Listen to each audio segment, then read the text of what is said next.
ನಮಸ್ಕಾರ ವೀಕ್ಷಕರೇ, welcome back to my channel. ಇವತ್ತಿನ ವಿಡಿಯೋವಿನಲ್ಲಿ ನಾನು ನಿಮ್ಮ ಹತ್ರ ನಾರ್ಸಿಸಿಸ್ಟಿಕ್ ಫ್ಯಾಮಿಲಿ ಅನ್ನುವ ಒಂದು ಟಾಪಿಕ್ ಬಗ್ಗೆ ಮಾತಾಡ್ತೀನಿ. ಹಾಗೂ ನಾನು ಹೆಚ್ಚಾಗಿ ಈ ಒಂದು ವಿಡಿಯೋವಿನಲ್ಲಿ ಫೋಕಸ್ ಮಾಡುವಂಥದ್ದು ನಾರ್ಸಿಸಿಸ್ಟಿಕ್ ತಂದೆ ಮತ್ತು ತಾಯಿ ಹೇಗೆ ವರ್ತಿಸ್ತಾರೆ ಹಾಗೂ ಅದು ನಿಮ್ಮ ಗ್ರೋತ್ನ ಹ್ಯಾಂಪರ್ ಹೇಗೆ ಮಾಡುತ್ತೆ ಅನ್ನುವ ವಿಷಯವಾಗಿ ಈ ಒಂದು ವಿಡಿಯೋವಿನಲ್ಲಿ ಎಕ್ಸ್ಪ್ಲೇನ್ ಮಾಡ್ತಾ ಹೋಗ್ತೇನೆ. ಚಾನೆಲ್ನ ಸಬ್ಸ್ಕ್ರೈಬ್ ಮಾಡಲಿಲ್ಲ ಅಂದರೆ ದಯವಿಟ್ಟು ಸಬ್ಸ್ಕ್ರೈಬ್ ಮಾಡಿ. ಹಾಗೂ ನಿಮಗೇನಾದರೂ individual counselling, tarot reading session ಬೇಕಿದೆ ಅಂದರೆ ಡಿಸ್ಕ್ರಿಪ್ಷನಲ್ಲಿ ಕೊಟ್ಟಿರುವ ನಂಬರ್ಗೆ ಕಾಲ್ ಮಾಡಿ ಅಪಾಯಿಂಟ್ಮೆಂಟ್ನ ಪಡಿಬೇಕಾಗತ್ತೆ. ಒಂದು ಫೋನ್ ಮುಖಾಂತರನಾದರೂ ತೊಗೋಬಹುದು ಅಥವಾ ನೀವು ಆಫೀಸ್ಗಾದರೂ ಬಂದು ಪಡಿಬಹುದು. ಸೊ ನಾರ್ಸಿಸಿಸ್ಟಿಕ್ ಫ್ಯಾಮಿಲಿ ಡೈನಮಿಕ್ಸ್ ಅಂತ ಬರುತ್ತೆ. ಇದರಲ್ಲಿ ಏನಾಗುತ್ತೆ ಅಂದರೆ, ಇಂಥ ಒಂದು ನೆಗೆಟಿವ್ ಎನ್ವೈರ್ನ್ಮೆಂಟಲ್ಲಿ ಬೆಳೆಯುವಂಥ ಮಕ್ಕಳಿಗೆ ಬಹಳ ಇಂಪ್ಯಾಕ್ಟ್ ಫ್ಯೂಚರ್ನಲ್ಲಿ ಆಗುತ್ತೆ. ಏನೆಲ್ಲ ಮೇಜರ್ ಪ್ರಾಬ್ಲಮ್ಸ್ನ ಫೇಸ್ ಮಾಡ್ತಾರೆ ಅಂತ ಎಕ್ಸ್ಪ್ಲೇನ್ ಮಾಡ್ತಾ ಹೋಗ್ತೀನಿ. ನಿಮ್ಮ ಒಂದು ಫ್ಯಾಮಿಲಿ ಡೈನಮಿಕ್ಸ್ ಹೀಗಿದೆ ಅಂದರೆ ಅದನ್ನು ನೀವು ಹೇಗೆ ಹ್ಯಾಂಡಲ್ ಮಾಡೋದು ಅಂತ ಕೂಡ ನಾನು ಈ ಒಂದು ವಿಡಿಯೋನಲ್ಲಿ ಎಕ್ಸ್ಪ್ಲೇನ್ ಮಾಡ್ತೀನಿ.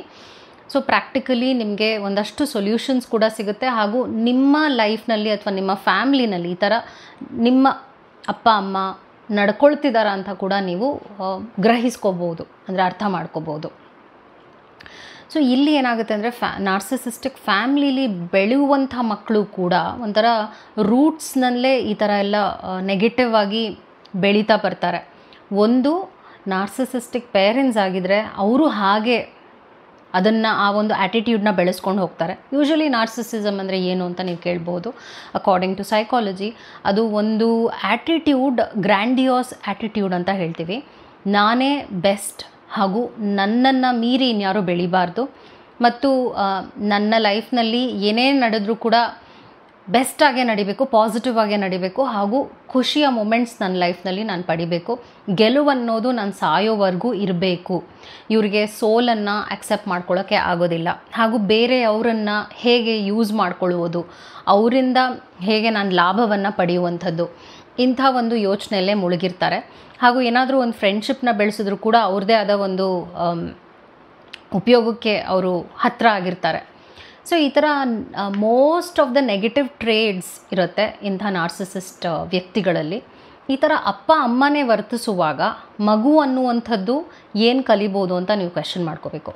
ಒಂದು, ಅವರೇ ಹಾಗೆ ಆಗಿಬಿಡ್ತಾರೆ. ಅವರೇ ಅವ್ರ ಅಪ್ಪ ಅಮ್ಮ ಹಾಗೆ ವರ್ತಿಸ್ತಾ ಇರ್ತಾರಲ್ಲ, ಅದನ್ನು ನೋಡಿಕೊಂಡು ಅವರು ಹಾಗೆ ಬೇರೆಯವರನ್ನು ಯೂಸ್ ಮಾಡ್ಕೊಳ್ಳೋದು, ಬೇರೆಯವ್ರನ್ನೂ ಕೆಟ್ಟದಾಗಿ ನೋಡ್ಕೊಳ್ಳುವಂಥದ್ದು, ಇಮೋಷ್ನಲಿ ನಮ್ ಆಗಿರ್ತಾರೆ, ಇಮೋಷ್ನಲಿ ಅವೈಲಬಲ್ ಇರೋದಿಲ್ಲ.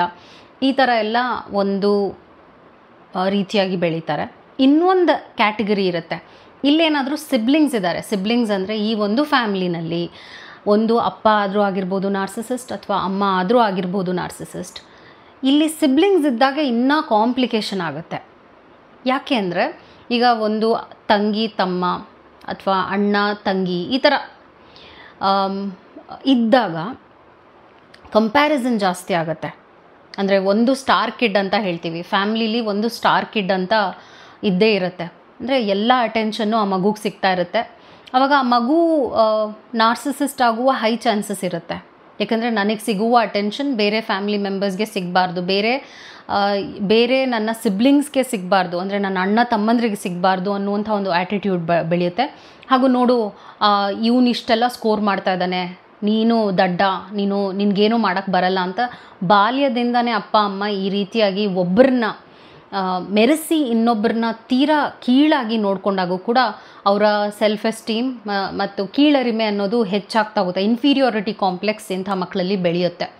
ಸೊ ಇದರಲ್ಲಿ ಎಷ್ಟೋ ಪ್ರಾಬ್ಲಮ್ಸ್ ಕ್ರಿಯೇಟ್ ಆಗುತ್ತೆ. ನಾನು ಎಷ್ಟಾಗುತ್ತೆ ಅಷ್ಟನ್ನು ನಿಮಗೆ ಕವರ್ ಮಾಡ್ತಾ ಹೋಗ್ತೀನಿ. ಒಂದೇ ಮಗು ಆಗಿದ್ದರೆ ಆ ನಾರ್ಸಿಸಿಸ್ಟಿಕ್ ಅಪ್ಪ ಅಮ್ಮನಿಗೆ ಅವರು ಹಾಗೆ ಆಗಬಹುದು. ಇನ್ನೊಂದು ಕೇಸ್ನಲ್ಲಿ ಅವರು ಅಂದ್ಕೊಂಡು ಹಾಗೆ ಆ ಮಗು ಇಲ್ಲ ಅಂದಾಗ ಮಗು ತುಂಬ ನೆಗ್ಲೆಕ್ಟೆಡ್ ಚೈಲ್ಡ್ ಆಗಿ ಬೆಳೀತಾ ಹೋಗುತ್ತೆ. ಸೊ ಇಲ್ಲಿ ಒಂದಷ್ಟು ಪಾಯಿಂಟ್ಸ್ನ ನಾನು ನಿಮಗೆ ಹೇಳ್ತೀನಿ. ಒಂದು, ಐಡಿಯಲೈಸೇಷನ್ ಇಮೇಜ್ ಅಂತ ಹೇಳ್ತೀವಿ, ಐಡಿಯಲೈಸೇಷನ್ ಮತ್ತು ಇಮೇಜ್. ಸೊ ಇಂಥ ಅಪ್ಪ ಅಮ್ಮನಿಗೆ ನಾನು ಆಗಲೇ ಹೇಳಿದಾಗೆ, ನಮ್ಮ ಏರಿಯಾನಲ್ಲೇ ನಾವು ಫೇಮಸ್ ಆಗಿರಬೇಕು, ನಮ್ಮ ಫ್ಯಾಮ್ಲಿಗೆ ನಾವು ಗುರ್ತಿಡಿಯುವಷ್ಟು ನಾವು ಬೆಳಿಬೇಕು. ಹಾಗೂ ಮತ್ತು ಅವರ ಮೆಟೀರಿಯಲಿಸ್ಟಿಕ್ ಲೈಫ್ನ ಜಾಸ್ತಿ ಬೇರೆಯವ್ರಿಗೆ ತೋರ್ಸೋಕ್ಕೆ ಶುರು ಮಾಡ್ತಾರೆ. ನೋಡಿ, ನಾವಿಷ್ಟು ಶ್ರೀಮಂತರು, ನಾವಿಷ್ಟೆಲ್ಲ ಇರುವಂಥವ್ರು, ಅನುಕೂಲಸ್ಥರು ಅಂತ ಬೇರೆ ಫ್ಯಾಮ್ಲಿ ಮೆಂಬರ್ಸ್ಗೆ ಅವರ ಫ್ಯಾಮ್ಲಿ ಮತ್ತು ಒಂದು ಟ್ರೋಫಿಯಾಗಿ ತೋರ್ಸೋಕ್ಕೆ ಅವರ ಮಕ್ಕಳನ್ನು ಶುರು ಮಾಡ್ತಾರೆ. ಓಕೆ, ಮಕ್ಕಳಿದ್ದಾಗ ಆ ಮನೆಯಲ್ಲಿ ನಾರ್ಸಿಸಿಸ್ಟಿಕ್ ಫ್ಯಾಮ್ಲಿನಲ್ಲಿ ಇವಾಗ ಏನಾದರೂ ಮಗುಗೆ ಫಸ್ಟ್ ರ್ಯಾಂಕ್ ಬಂತು ಅಂದರೆ ಹೊಗಳ್ತಾರೆ. ಆ ಮಗುಗೆ ಫಸ್ಟ್ ರ್ಯಾಂಕ್ ಬರಲಿಲ್ಲ ಅಂದರೆ 1 ಮಾರ್ಕ್ ಕಮ್ಮಿ ಆದರೂ ಕೂಡ ಮಾತು ಬಿಡೋದು, ಸೈಲೆಂಟ್ ಟ್ರೀಟ್ಮೆಂಟ್ ಕೊಡೋದು. ಅವರ ಪ್ರಕಾರ ಅವರ ಮಗು ಒಂದು ಇಮೇಜ್ನ ಮೇಂಟೈನ್ ಮಾಡಬೇಕು, ಒಂದು ಐಡಿಯಲೈಸೇಷನ್. ನಾನು ಆಗಲೇ ಹೇಳಿದಾಗ ಈ ಥರ ನನ್ನ ಮಗು ಇರಬೇಕು, ಈ ರೀತಿಯಾಗಿ ನನ್ನ ಮಗು ಎಲ್ಲದರಲ್ಲೂ ಒಂದು ಹೆಸರನ್ನು ಗಳಿಸ್ಬೇಕು. ಅಕಸ್ಮಾತ್ ನಾನು ಅಂದ್ಕೊಂಡು ಹಂಗೆ ಇಲ್ಲ ಅಂದರೆ ನಾನು ಆ ಮಗುಗೆ ಯಾವುದೇ ರೀತಿಯಾದ ಕೇರ್, ಪ್ರೀತಿ, ಅಟೆನ್ಷನ್ ಏನೂ ಕೊಡೋದಿಲ್ಲ. ನೆಗ್ಲೆಕ್ಟೆಡ್ ಚೈಲ್ಡ್ ಆಗೋಗುತ್ತೆ, ಸೈಲೆಂಟ್ ಟ್ರೀಟ್ಮೆಂಟ್ ಜಾಸ್ತಿ ಇರುತ್ತೆ. ಹಾಗೂ ಆ ಮಗುಗೆ ಏನು ಬೇಕಿದೆ ಅದನ್ನು ಕೂಡ ಅವ್ರು ಕೊಡೋದಿಲ್ಲ ಅಂಥ ಅಪ್ಪ ಅಮ್ಮ. ಬೇಕು ಅಂತಾನೆ ನಿನಗೇನಕ್ಕೆ ಇದೆಲ್ಲ, ನಿನಗೇನಕ್ಕೂ ಪ್ರಯೋಜನವೇ ಇಲ್ಲ ಅಲ್ವಾ, ಸೊ ನಿನಗೆ ಮದುವೆ ಮಾಡಿಬಿಡ್ತೀನಿ, ನೀನು ನಮ್ಮ ಮನೆ ಬಿಟ್ಟು ಹೋದರೆ ಸಾಕು. ಹಾಗೂ ಆ ಮಗು ಏನೂ ಮಾಡ್ತಾ ಇಲ್ಲ ಅಂದರೆ, ಅಥವಾ ಆ ಮಗುಗೆ ಬೇರೆ ಏನೋ ಮಾಡೋ ಆಸೆ ಇದೆ ಅಂದರೆ ನೀನು ಅದನ್ನು ಮಾಡೋ ಅವಶ್ಯಕತೆ ಇಲ್ಲ. ನಾನೇನು ಅವ್ರಿಗೇನು ಇಷ್ಟ ಇರುತ್ತೆ ಅದೇ ನಡಿಬೇಕು ಮಗುವಿನ ಲೈಫ್ನಲ್ಲಿ. ಸೊ ಇವರೇನೇ ಅವರ ಮಗುವಿನ ಲೈಫ್ನ ಆದಷ್ಟು 99% ಲಿವ್, ಅಂದರೆ they want to live the child's life ಅಂತ ಹೇಳ್ತಿದ್ವಿ. ಸೊ ಇಮೋಷ್ನಲ್ ಮ್ಯಾನ್ಯುಪ್ಯುಲೇಷನ್ ಜಾಸ್ತಿ ಇರುತ್ತೆ. ಅವ್ರು ಅಂದ್ಕೊಂಡು ಹಾಗೆ ಆ ಮಗು ವರ್ತಿಸಲಿಲ್ಲ ಅಂದರೆ ತೀರಾನೇ ನೆಗೆಟಿವ್ ಆಗಿ ವರ್ತಿಸುವಂಥದ್ದು. ನಾನು ಆಗಲೇ ಹೇಳಿದಾಗೆ ಒಬ್ಬೊಬ್ಬರು ಬಾಗಿಲು ಹಾಕಿ ರೂಮ್ನಲ್ಲಿ ಬಂಧಿಸ್ಬಿಡ್ತಾರೆ, ಮಾತಾಡೋದೇ ಇಲ್ಲ. ಹಾಗೂ ನೀನು ನನ್ನ ಮಾತು ಕೇಳಿದ್ರೇನೆ, ಇಲ್ಲಾಂದರೆ ತುಂಬ ಪನಿಷ್ಮೆಂಟ್ ಕೊಡ್ತಿರ್ತಾರೆ ಇಂಥ ಮಕ್ಕಳಿಗೆ. ಎರಡನೇದೇನೆಂದರೆ ಲ್ಯಾಕ್ ಆಫ್ ಎಂಪತಿ ಇರೋದಿಲ್ಲ. ಬೇರೆಯವರ ಇಮೋಷನ್ಸ್ಗೆ ಸ್ಪಂದಿಸುವುದನ್ನು ಅವರೇ ಕಲ್ತಿರೋದಿಲ್ಲ. ಅದರಲ್ಲಿ ಮಕ್ಕಳಿಗೂ ಕೂಡ ಅದನ್ನು ಕಲಿಸೋದಿಲ್ಲ. ಬೇರೆಯವ್ರನ್ನ ನೋವನ್ನು ನೋಡಿ ಖುಷಿ ಪಡೋದು. ನೋಡ್ದಾ ಅವ್ನು ಹಿಂಗೆ ಸೋತ್ಬಿಟ್ಟ, ನಾನೇ ಯಾವಾಗಲೂ ಹಿಂಗೆ, ನನ್ನ ಲೈಫ್ ಈ ಥರನೇ ಇರುತ್ತೆ ಅಂತ ಅವರೇ ಹೊಗಳ್ತಾ ಇರ್ತಾರಲ್ಲ. ಈ ಒಂದು ಆ್ಯಟಿಟ್ಯೂಡ್ನ ಮಕ್ಕಳು ಚಿಕ್ಕ ವಯಸ್ಸಿಂದನೇ ಅವರ ಅಪ್ಪ ಅಮ್ಮನಲ್ಲಿ ನೋಡ್ಕೊಳ್ತಾ ಬಂದರೆ ಹಾಗೆ ಅವರು ಬೆಳೀತಾರೆ. ಹೌದು, ನಾನು ಇಷ್ಟು ಫೇಮಸ್ ಆದ್ರೇ ನನಗೆ ಹಿಂಗೆಲ್ಲ ನಾನು ಹೀಗೆ ನಮ್ಮ ಅಪ್ಪನ ಹಾಗೆ ಅಥವಾ ನಮ್ಮ ಅಮ್ಮನ ಹಾಗೆ ಇರೋಕ್ಕೆ ಸಾಧ್ಯ, ನನಗೂ ಈ ಥರ ಒಂದು ಪವರ್ ಇದ್ರೇ ನಾನು ಹೀಗೆಲ್ಲ ಇರ್ಬೋದು ಅಂತ ಯೋಚನೆ ಮಾಡ್ತಾ ಹೋಗ್ತಾರೆ. ಸೊ ಇವರು ಲ್ಯಾಕ್ ಆಫ್ ಎಂಪತಿನೂ ಇವ್ರ ಲೈಫ್ನಲ್ಲಿ ಬೆಳೆಸ್ಕೊಳ್ತಾ ಹೋಗ್ತಾರೆ. ನಾನು ಆಗಲೇ ಹೇಳಿದಾಗೆ ಅಪ್ಪ ಅಮ್ಮನಿಗೆ ಆ ಒಂದು ಆ್ಯಟಿಟ್ಯೂಡ್ ಇಲ್ಲ ಅಂದಾಗ ಅದು ಅದೇ ರೀತಿಯಾದ ಇಮೋಷನ್ಸ್ ಮಗುಗೆ ಬರೋ ಚಾನ್ಸಸ್ ತುಂಬ ಕಮ್ಮಿ ಇರುತ್ತೆ. ಅನ್ಕ್ಲಿಯರ್ ಬೌಂಡ್ರೀಸ್ ಅಂತ ಹೇಳ್ತೀವಿ. ಇವ್ರ ಬೌಂಡ್ರೀಸ್ನ ತುಂಬ ದಾಟ್ತಾರೆ ಇಂಥ ಅಪ್ಪ ಅಮ್ಮ.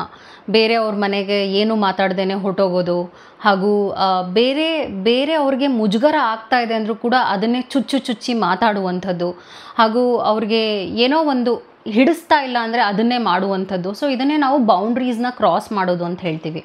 ಈಗ ಒಬ್ಬರಿಗೆ ಏನೋ ಒಂದು ಮೇ ಬಿ ಆ ಒಂದು ಜಾಗಕ್ಕೆ ಹೋಗೋಕ್ಕೆ ಇಷ್ಟ ಇಲ್ಲ ಅಂದರೆ ಆ ಜಾಗಕ್ಕೆ ಕರ್ಕೊಂಡು ಹೋಗೋದು. So this is what we say yes crossing the boundaries ಅಂತ. ಸೊ ಇವ್ರ ಬೌಂಡ್ರೀಸ್ನ ತುಂಬ ಕ್ರಾಸ್ ಮಾಡ್ತಾ ಇರ್ತಾರೆ. ಹಾಗೆ ಈ ಮಕ್ಕಳು ಕೂಡ ಅದೇ ಒಂದು ಆ್ಯಟಿಟ್ಯೂಡ್ನ ಕಲಿತಾರೆ. ನಾನು ಆಗಲೇ ಹೇಳಿದಾಗೆ ಒಂದು ಅವ್ರ ಹಾಗೆ ಆಗ್ಬೋದು, ಇಲ್ಲ ಅಂದರೆ ತುಂಬಾ ಒಂದು ಇಂಟ್ರೋವರ್ಟ್ ಮಗು ಹಾಗೆ ಬೆಳೆದ್ಕೊಂಡು ಹೋಗುತ್ತೆ. ಅಂದರೆ ಯಾರ ಜೊತೆ ಸೇರೋದಿಲ್ಲ, ಹಾಗೂ ಹೇಗಿರಬೇಕು ಅಂತ ಅರ್ಥ ಆಗೋದಿಲ್ಲ. ಒಂದು ಸೋಷಿಯಲ್ ಸೆಟ್ಟಿಂಗ್ ಅಂತ ಬಂದಾಗ ಹೇಗೆ ವರ್ತಿಸ್ಬೇಕು, ಹೇಗೆ ಮಾತಾಡಬೇಕು ಅಂತ ಈ ಮಗುಗೆ ಬಹಳ ಕನ್ಫ್ಯೂಷನ್ ಆಗುತ್ತೆ. ಅಂದರೆ ಬೆಳೀತಾ ಚಾಲೆಂಜಿಂಗ್ ಪ್ರಾಬ್ಲಮ್ಸ್ ಜಾಸ್ತಿ ಆಗುತ್ತೆ ಆ ಮಗುಗೆ. ಹೇಗೆ ಬೇರೆಯವ್ರ ಜೊತೆ ಇದ್ದರೆ ನನ್ನ ಲೈಫ್ ತನ್ನತನವನ್ನು ತಾನು ಗುರುತಿಸ್ಕೊಳ್ಳೋದಕ್ಕಾಗೋದಿಲ್ಲ. ಐಡೆಂಟಿಟಿ ಕ್ರೈಸಿಸ್ ಕೂಡ ಇಂಥ ಮಕ್ಕಳಿಗೆ ಆಗಬಹುದು ಬೆಳೀತಾ ನಾನು ಹೇಳ್ತಾ ಇರುವಂಥದ್ದು. ಮತ್ತು ಸ್ಕೇಪ್ ಗೋಟಿಂಗ್ ಅಂತ ಹೇಳ್ತೀವಿ. ಸ್ಕೇಪ್ ಗೋಟಿಂಗ್ ಅಂದರೆ ಏನು? ಮನೇಲಿ ಏನಾದರೂ ಪ್ರಾಬ್ಲಮ್ ಆಯಿತು ಅಂದಾಗ, ಅಥವಾ ಯಾರಾದರೂ ಒಂದು ಮನೇಲಿ ಅವ್ರಿಗೆ ವಿರುದ್ಧವಾಗಿ ನಡ್ಕೊಂಡ್ರು ಅಂದಾಗ ಒಂದು ಗ್ರೂಪಿಸಮ್ ಮಾಡುವಂಥದ್ದು, ಎಲ್ಲರೂ ಸೇರಿಕೊಂಡು ಒಂದು ಮಗುನ ಟಾರ್ಗೆಟ್ ಮಾಡಿ ಬೈಯುವಂಥದ್ದು, ಅಥವಾ ಏನೋ ಒಂದು ಹೊರಗಡೆ ಯಾರೋ ಏನೋ ಬೇಜಾರು ಮಾಡಿದ್ದಾರೆ ಅಂದರೆ ಆ ಬೇಜಾರನ್ನ ತಂದು ಮನೆಯವ್ರ ಮೇಲೆ ತೋರಿಸುವಂಥದ್ದನ್ನ ನಾವು ಸ್ಕೇಪ್ ಗೋಟಿಂಗ್ ಅಂತ ಹೇಳ್ತೀವಿ. ಅಂದರೆ ತನ್ನ ಪ್ರಾಬ್ಲಮ್ ಇಲ್ಲ ಅಂದರೂ, ತನ್ನ ಕಡೆಯಿಂದ ಮಿಸ್ಟೇಕ್ ಇಲ್ಲ ಅಂದರೂ ಕೂಡ ಅದಕ್ಕೆ ಆ ವ್ಯಕ್ತಿಯನ್ನು ದೂರುವುದನ್ನು ನಾವು ಸ್ಕೇಪ್ ಗೋಟಿಂಗ್ ಅಂತ ಹೇಳ್ತೀವಿ. ಇದೊಂದು ಟೆಕ್ನಿಕ್ನ ನಾರ್ಸಿಸಿಸ್ಟ್ ತುಂಬ ಬಳಸ್ತಾರೆ. ಅವ್ರಿಗೇನು ಆಗಬೇಕೋ ಅದು ಆಗಲಿಲ್ಲ ಅಂದರೆ, ಅವ್ರಿಗಿಂತ ಹೈಯರ್ ಅಥಾರಿಟೀಸ್ ಯಾರಾದರೂ ಇದ್ದಾರೆ ಅಂದರೆ ಅವ್ರ ಹತ್ರ ಅದನ್ನು ಹೇಳೋಕ್ಕಾಗಲ್ಲ ಅಂದಾಗ ಮನೇಲಿ ಬಂದು ಆ ಒಂದು ಜಗಳ ಆಡೋದಾಗಿರ್ಬೋದು, ನೋಯಿಸುವಂಥದ್ದಾಗಿರ್ಬೋದು. ಇವಾಗ ಅವ್ರಿಗಿಂತ ಮೇಲಧಿಕಾರಿಗಳ ಮೇಲೆ ಅಥವಾ ಅವ್ರಿಗಿಂತ ಪವರ್ಫುಲ್ ಪೀಪಲ್ ಮೇಲೆ ಅವ್ರೇನು ಮಾಡೋಕ್ಕಾಗಲ್ಲ. ಆವಾಗ ಅವ್ರಿಗಿಂತ ಕೆಳಗಿರುವಂಥ ಜನರನ್ನ ಟಾರ್ಗೆಟ್ ಮಾಡ್ತಾರೆ. ಸ್ಪೆಷಲಿ ಅದು ಫ್ಯಾಮಿಲಿ ಮೆಂಬರ್ಸ್ ಕೂಡ ಆಗಿರ್ತಾರೆ.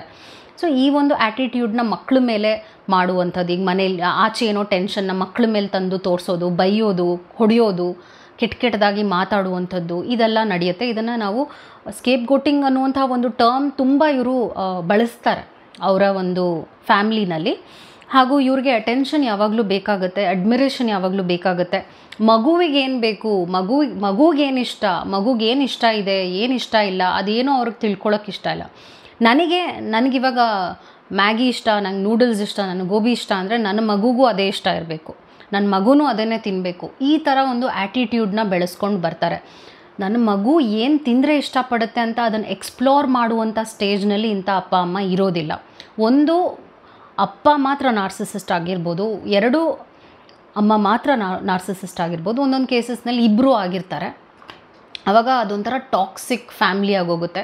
ಜನರೇಷನಿಂದ ಜನರೇಷನ್ಗೆ ಅದು ಪಾಸ್ ಆಗ್ತಾ ಹೋಗುತ್ತೆ. ಅಕಸ್ಮಾತ್ ಅವರಲ್ಲಿ ಆ ಒಂದು ಪವರ್ ಮತ್ತು ಆ ಹಣದ ಒಂದು ಎನರ್ಜಿ, ಅಂದರೆ ಅವ್ರ ಹಣವಂತರಾಗಿದ್ದರೆ ಕೂಡ ಇದು ತುಂಬ ಪ್ರಾಬ್ಲಮ್ ಆಗುತ್ತೆ. ಯಾಕೆಂದರೆ ಬೇರೆಯವರ ಫ್ಯಾಮ್ಲಿಗೂ ಇದು ಎಫೆಕ್ಟ್ ಆಗುತ್ತೆ. ಯಾಕೆಂದರೆ ಬೇರೆಯವ್ರನ್ನ ರೂಲ್ ಮಾಡುವಂಥದ್ದು, ಡಾಮಿನೇಟ್ ಮಾಡುವಂಥದ್ದು, ಕಂಟ್ರೋಲ್ ಮಾಡುವಂಥದ್ದು ಜಾಸ್ತಿ ನಡೀತಾ ಹೋಗುತ್ತೆ. ಹಾಗೂ ಡಿಸ್ಫಂಕ್ಷನಲ್ ಕಮ್ಯುನಿಕೇಷನ್ ಜಾಸ್ತಿ ಇರುತ್ತೆ. ನಾರ್ಸಿಸಿಸ್ಟಿಕ್ ಫ್ಯಾಮ್ಲಿ ಅಂತ ಬಂದಾಗ ಸರಿಯಾಗಿ ಮಾತಾಡೋದಿಲ್ಲ, ತುಂಬ ವ್ಯಂಗ್ಯವಾಗಿ ಮಾತಾಡುವಂಥದ್ದು, ಹರ್ಟ್ ಆಗುವಂಗೆ ಮಾತಾಡುವಂಥದ್ದು, ಒಳ್ಳೆ ಮೂಡಲ್ಲಿರುವಾಗ ಬೇಕು ಅಂತಲೇ ಬೇಜಾರು ಮಾಡಿ ಇನ್ನೇನೋ ಅವ್ರಿಗೆ ಇಷ್ಟ ಇಲ್ಲದೆ ಇರುವಂಥ ಕೆಲಸಗಳನ್ನ ಮಾಡುವಂಥದ್ದು. ಸ್ಪೆಷಲಿ ಇವಾಗ ಡೈರೆಕ್ಟಾಗಿ ಮಾತಾಡೋದಿಲ್ಲ ಇಂಥವ್ರು, ಇಂಡೈರೆಕ್ಟಾಗಿ ಮಾತಾಡುವಂಥದ್ದು, ಇದನ್ನು ಒಂದು ಅಭ್ಯಾಸ ಮಾಡ್ಕೊಂಡಿರ್ತಾರೆ. ನೀವು ಹೇಳ್ಬೋದು ಇದೆಲ್ಲ ಈ ಥರ ಎಲ್ಲ ನಡ್ಕೊಳ್ತಾರೆ ಒಬ್ಬೊಬ್ರು ಒಂದೊಂದು ಸಲ. ನೀವು ಯಾಕೆ ಈ ಟರ್ಮ್ ನಾರ್ಸಿಸಿಸ್ಟ್ ಅಂತಿದ್ದೀರಾ? ನಾನು ಏನೇನೆಲ್ಲ ಹೇಳಿದೆ ಇದೆಲ್ಲ ಒಬ್ಬ ವ್ಯಕ್ತಿನಲ್ಲಿದೆ ಅಂದಾಗ ಆ ವ್ಯಕ್ತಿಯಲ್ಲಿ ಈ ಗುಣ ಇದೆ, ಈ ನಾರ್ಸಿಸಿಸ್ಟಿಕ್ ಅನ್ನುವಂಥ ಒಂದು ಆ್ಯಟಿಟ್ಯೂಡ್ನ ಬೆಳೆಸ್ಕೊಂಡಿದೆ. ಅದೊಂದು ಪರ್ಸ್ನಾಲಿಟಿ ಅಂತಲೂ ಹೇಳ್ಬೋದು ನಾವು. ಮತ್ತು ಇವ್ರಿಗೆ ಡಿಫಿಕಲ್ಟೀಸ್ ಇನ್ ದ ರಿಲೇಷನ್ಶಿಪ್ ಹೋಗ್ತಾ ಜಾಸ್ತಿ ಆಗುತ್ತೆ. ಬೇರೆಯವ್ರ ಜೊತೆ ಬೆರೆಯೋದಕ್ಕೆ ಇವರು ತುಂಬ ಕಷ್ಟಪಡ್ತಾರೆ. ಮತ್ತು ಇವ್ರಿಗೂ ಕೂಡ ಬೇರೆಯವರ ಪ್ರಾಬ್ಲಮ್ಸ್ಗೆ ಸ್ಪಂದಿಸುವುದು ಕಷ್ಟ ಆಗುತ್ತೆ ಇಂಥ ಜನರಿಗೆ. ಯಾಕೆಂದರೆ ಇಂಥ ವ್ಯಕ್ತಿ, ಈ ಥರ ಒಂದು ನಾರ್ಸಿಸಿಸ್ಟಿಕ್ ಫ್ಯಾಮಿಲಿಯಿಂದ ಬಂದಿರುವಂಥ ವ್ಯಕ್ತಿ ಯಾರನ್ನಾದರೂ ಮದುವೆ ಆದರು ಅಂದಾಗ ಅವ್ರ ಲೈಫ್ನೂ ಹಾಳು ಮಾಡುವ ಹೈ ಚಾನ್ಸಸ್ ಇರುತ್ತೆ. ಯಾಕೆಂದರೆ ನಾನು ಆಗಲೇ ಹೇಳಿದಾಗೆ ಅಪ್ಪ ಅಮ್ಮನೇ ರೋಲ್ ಮಾಡೆಲ್ ಆಗಿರ್ತಾರೆ ಮಕ್ಕಳಿಗೆ. ಅದೇ ಅವ್ರಿಗೆ ಬೇಸಿಕ್ ಏನು ಸಿಗಬೇಕು, ಯಾವ ರೀತಿಯಾದ ಒಂದು ಮಾಡಲಿಂಗ್, ಪಾಸಿಟಿವ್ ಆಗಿರುವಂಥ ರೀಇನ್ಫೋರ್ಸ್ಮೆಂಟ್ ಆಗಿರ್ಬೋದು, ಕಂಡೀಷ್ನಿಂಗ್ ಆಗಿರ್ಬೋದು, ಅದು ಸಿಕ್ಕಿಲ್ಲ ಅಂದಾಗ ಅದು ಪಾಸ್ ಆಗುತ್ತೆ. ಇನ್ನೊಂದು ಫ್ಯಾಮ್ಲಿ ಹುಟ್ಟುತ್ತೆ ಅಲ್ವಾ, ಮದುವೆ ಆದಾಗ ಇನ್ನೊಂದು ಫ್ಯಾಮ್ಲಿ ಕ್ರಿಯೇಟ್ ಆಗುತ್ತೆ. ಆವಾಗ it keeps passing to the generation and generation. ಈ ಥರ ತುಂಬ ಪ್ರಾಬ್ಲಮ್ಸ್ ಇದೆ. ನೀವು ಇದನ್ನು ಹೇಗೆ ಸರಿ ಮಾಡ್ಕೊಳ್ಳೋದು ಅಂತ ಕೇಳಿದ್ರೆ, ಇವಾಗ ನಾನು ಇದೆಲ್ಲ ಹೇಳಿದಾಗ ಎಷ್ಟೋ ಜನ ನಾರ್ಸಿಸಿಸ್ಟಿಕ್ ಫ್ಯಾಮಿಲಿಯಿಂದ ಬಂದಿರುವಂಥ ಜನರದ್ದು ನನ್ನದೇ ಏನೋ ಪ್ರಾಬ್ಲಮ್ ಇದೆ ಅಂದ್ಕೊಂಡಿರ್ತಾರೆ. ನನ್ನಲ್ಲೇ ಏನೋ ಕೊರತೆ ಇದೆ, ಅದಕ್ಕೆ ನಮ್ಮ ಅಪ್ಪ ಅಮ್ಮ ಹೀಗಂತಾರೆ. ನನ್ನಲ್ಲೇ ಏನೋ ಅವ್ರು ಅಂದ್ಕೊಂಡ ಹಾಗೆ ನಾನು ಇಲ್ವಲ್ಲ, ಅದಕ್ಕೆ ಹೀಗೆಲ್ಲ ನನ್ನ ಲೈಫ್ ಆಗಿದೆ ಅಂತ ಅವರೇ ದೂಷಿಸ್ಕೊಳ್ತಾರೆ. ಸೊ ಫಸ್ಟ್ ಮಾಡಬೇಕಾಗಿರುವಂಥದ್ದೇ, ನೀವು ಅಕಸ್ಮಾತ್ ನೀವು ಆ ಥರ ಏನಾದರೂ ಅನುಭವಿಸ್ತಿದ್ದೀರಾ ನಿಮ್ಮ ಲೈಫಲ್ಲಿ ಅಂದಾಗ, ನೀವು ನಿಮ್ಮಲ್ಲೇನೂ ಪ್ರಾಬ್ಲಮ್ ಇಲ್ಲ ಅನ್ನೋದನ್ನ ಅವೇರ್ನೆಸ್ ತರೋದೇ ಇಂಪಾರ್ಟೆಂಟ್ ಆಗುತ್ತೆ. ಅದಾದ ನಂತರ ನೀವೊಂದು ಬೌಂಡ್ರೀಸ್ನ ಸೆಟ್ ಮಾಡಲೇಬೇಕಾಗತ್ತೆ. ಬೌಂಡ್ರಿ ಅಂದರೆ ಏನು? ಅವ್ರಿಗೇನು ಬೇಕೋ ಅದನ್ನು ಮಾಡುವ ಅವಶ್ಯಕತೆ ಇಲ್ಲ, ಅವ್ರಿಗೆ ಅದು ಇಷ್ಟ ಇದೆ ಅಂತ ನೀವು ಮಾಡುವ ಅವಶ್ಯಕತೆ ಇಲ್ಲ. ನಿಮ್ಮ ಒಂದು ಐಡೆಂಟಿಟಿನ ಸ್ಟ್ರಾಂಗ್ ಮಾಡ್ಕೊಳ್ಳಿ. ಮತ್ತು ನಾನು ಎಷ್ಟೋ ಜನಕ್ಕೆ ಹೇಳುವಂಥದ್ದು, ನಾರ್ಸಿಸಿಸ್ಟ್ ಯೂಶ್ವಲಿ ಫೈನಾನ್ಸ್ನ ಕಂಟ್ರೋಲ್ ಮಾಡ್ತಾರೆ, ಮತ್ತು ನಿಮಗೆ ಬೇಸಿಕ್ ಏನು ಸಿಗಬೇಕೋ ಅದು ಸಿಗದೇ ಇರೋ ಹಾಗೆ ಮಾಡ್ತಾರೆ, ಸೋ ದ್ಯಾಟ್ ನೀವು ಅವ್ರ ಮೇಲೆ ಡಿಪೆಂಡ್ ಆಗಲಿ ಅನ್ನುವಂಥದ್ದಕ್ಕೆ. ಮೇ ಬಿ ನಿಮಗೆ ಓದಿಸೋದೇ ಇಲ್ಲ, ಓದಿಸ್ಲಿಲ್ಲ ಅಂದರೆ ದಡ್ಡನಾಗಿರ್ತಾರೆ, ದಡ್ಡಿಯಾಗಿರ್ತಾಳೆ, ಸೊ ನನ್ನ ಮನೇಲೇ ಬಿದ್ದಿರ್ತಾಳೆ, ಏನು ಮಾಡ್ಕೊಳಕ್ಕಾಗಲ್ಲ. ಸೊ ಇಂಥ ಒಂದು ವಿಷಯವನ್ನು ಅವರು ಕಿತ್ಕೊಳ್ತಾರೆ. ಅದನ್ನು ನೀವು ಪಡ್ಕೋಬೇಕಾಗತ್ತೆ. Education is very very important. ಅದನ್ನು ನೀವು ಕಾಂಪ್ರಮೈಸ್ ಮಾಡ್ಕೋಬಾರ್ದು. ಹಾಗೂ ಕೆಲಸ ನಿಮ್ಮ ಕೈನಲ್ಲಿ ಇರಲೇಬೇಕು. ನಾನು ಆಗಲೇ ಹೇಳಿದಾಗೆ ಇಂಥವರು ಯೂಶ್ವಲಿ ನಿಮ್ಮನ್ನು ಆಟ ಆಡಿಸೋದೇ ನಿಮ್ಮ ವಾಂಟ್ಸ್ ಮತ್ತು ನಿಮ್ಮ ನೀಡ್ಸ್ನ ಕಿತ್ಕೊಂಡು, ಅದನ್ನು ನಿಮ್ಮ ಕಂಟ್ರೋಲ್, ನಿಮ್ಮ ಹಿಡಿತದಲ್ಲೇ ಇದ್ದಾಗ ನೀವು ಅವ್ರನ್ನ ಎದುರಿಸುವಂಥ ಒಂದು ಧೈರ್ಯ ನಿಮಗೆ ಸಿಗುತ್ತೆ. ಇಲ್ಲಾಂದರೆ ಜೀವನ ತುಂಬ ಕಷ್ಟ ಆಗೋಗುತ್ತೆ ಇಂಥ ಜನರ ಹತ್ರ. ಅದಕ್ಕೆ ನಾನು ಹೇಳ್ತಾ ಇರುವಂಥದ್ದು, ಒಂದು ನಿಮ್ಗೆ ಆ ಒಂದು ಫೀಲ್ ಬಂದಾಗ, ಹೌದು ಇದು ಯಾಕೋ ಸರಿ ಇಲ್ಲ, ನಾನು ಯಾಕೋ ನೋವು ಅನುಭವಿಸ್ತಿದ್ದೀನಿ ಅಂತ ಅನಿಸ್ದಾಗ ಅದರಿಂದ ಹೇಗೆ ಆಚೆ ಬರುವಂಥದ್ದು, ನನ್ನನ್ನು ನಾನೇ ಹೇಗೆ ಸ್ಟ್ರಾಂಗ್ ನಿಮ್ಮನ್ನು ನೀವು ಫೋಕಸ್ ಮಾಡ್ಕೊಳ್ಳಿ. ಅವ್ರನ್ನ ಸರಿ ಮಾಡೋಕ್ಕಾಗಲ್ಲ, ಅವ್ರನ್ನ ಚೇಂಜ್ ಮಾಡೋಕ್ಕೆ ಖಂಡಿತವಾಗ್ಲೂ ಆಗಲ್ಲ. ಇದರಲ್ಲಿ ನೀವು ಅರ್ಥ ಮಾಡಿಕೊಂಡು ನಿಮಗೆ ಯಾವುದು ತುಂಬ ಕಷ್ಟ ಆಗ್ತಾಯಿದೆ ಅನಿಸ್ತಾ ಇದೆ ಅದರಿಂದ ದೂರ ಇರಬೇಕು. ಇಂಥವರು ನಿಮಗೆ ನೋವು ಕೊಡ್ತಾರೆ, ಬೇಜಾರು ಮಾಡ್ತಾರೆ, ನಿಮ್ಮ ಮೂಡ್ನ ಒಂದು ಫ್ಲಕ್ಚುಯೇಷನ್ಗೆ ತರ್ತಾರೆ. ಅದು ತರದೇ ಇರೋ ರೀತಿಯಾಗಿ ನೀವು ನೋಡ್ಕೋಬೇಕು. ನಾನು ಆಗಲೇ ಹೇಳಿದಾಗೆ ನಿಮ್ಮಲ್ಲೇ ಒಂದು ಸ್ಟ್ರೆಂತ್ನ ಪಡ್ಕೊಂಡಾಗ ಮಾತ್ರ ಇವ್ರನ್ನ ನೀವು ಹ್ಯಾಂಡಲ್ ಮಾಡೋಕ್ಕಾಗತ್ತೆ, ಇವ್ರನ್ನ ನೀವು ಫೇಸ್ ಮಾಡೋಕ್ಕಾಗತ್ತೆ. I hope this video was helpful. Take care. ನಮಸ್ಕಾರ. Thank you.